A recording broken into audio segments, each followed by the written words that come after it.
Hello বন্ধুরা, শুভপ্রিয়া সংসারে একটা নতুন ভিডিওতে তোমাদের সকলকে স্বাগত। আর শুভপ্রিয়ার সংসারে আজ 2.5 মাস পর একটা নতুন ভিডিও নিয়ে হাজির হলাম। এই 2.5 মাস পর ভিডিও আনার দুটো কারণ, প্রথমটা দুঃখের আর দ্বিতীয়টা আনন্দের। প্রথমে দুঃখটাই বলি, তারপর আনন্দে ফিরি। প্রথমটা হলো আমাদের বাড়ির সবচেয়ে বড় মানুষটা, মানে আমাদের দাদু আমাদের এই ছোট্ট সংসার থেকে চিরদিনের জন্য ছুটি নিয়েছে। লাস্ট ভিডিওতে তোমাদের বলেছিলাম দাদুর শরীরটা খুব একটা ভালো নেই, খুব শরীর খারাপ। আর এই খারাপ শরীরের মধ্যে দিয়ে 27টা দিনের মধ্যেই দাদু চিরদিনের মতো বিদায় নিয়ে নিল। সব শোক, মন খারাপ এই সব কাটিয়ে উঠতে আমাদের আর একটা নতুন আনন্দের খোঁজে ফিরতে এতটা দিন সময় লেগে গেল। এই এত সময় লেগে যাওয়ার কারণটাই হলো এটা। এইবার বলি আনন্দটা কি। আমাদের মিঠিমা আর খুব ছোট্টটি নেই, সে প্রথমবার ভাত খাবে, যদিও খাওয়া হয়ে গেছে যখন আমি ভিডিওটা পোস্ট করছি।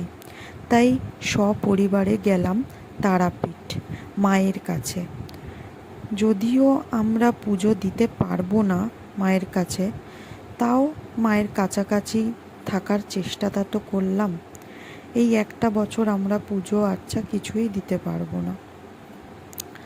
আর ওইখানে ঠাকুমার ভাইয়ের বাড়ি আছে মল্লারপুর, আমরা সেখানেই উঠলাম সবাই মিলে। মল্লারপুরে আমরা যে দাদুর বাড়িতে গেছিলাম, সেটা হলো আমার ঠাকুমার ভাই, আমার যে শ্বশুর মশাই তার মামার বাড়ি, বাবার মামার বাড়ি সেটা। আর সেদিন প্রচণ্ড পরিমাণে ঝড় বৃষ্টি মাথায় নিয়ে আমরা সবাই গেলাম।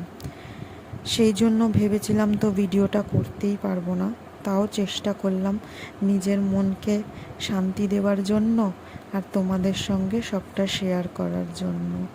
তো চলো দেখো, এখানে আমার ছেলে তো ট্রেনের মধ্যে প্রচণ্ড দুষ্টুমি করছিল। প্রথমে ঘুমিয়ে পড়েছিল যদিও, তারপরে ওই একটু একজনের সঙ্গে হকারের ঝামেলা হওয়ায় তার ঘুমটি ভেঙে যায়। তারপর থেকে সে চূড়ান্ত পরিমাণে দুষ্টুমি চালু করে দিয়েছে। যাই হোক, তাকে সামলাতে বাবা মা সকলেই উত্ত্যক্ত।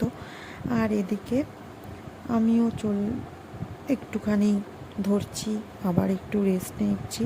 এইভাবেই চলছে আমাদের ট্রেন জার্নি। তারপর অবশেষে পৌঁছালাম কাকাদের বাড়ি।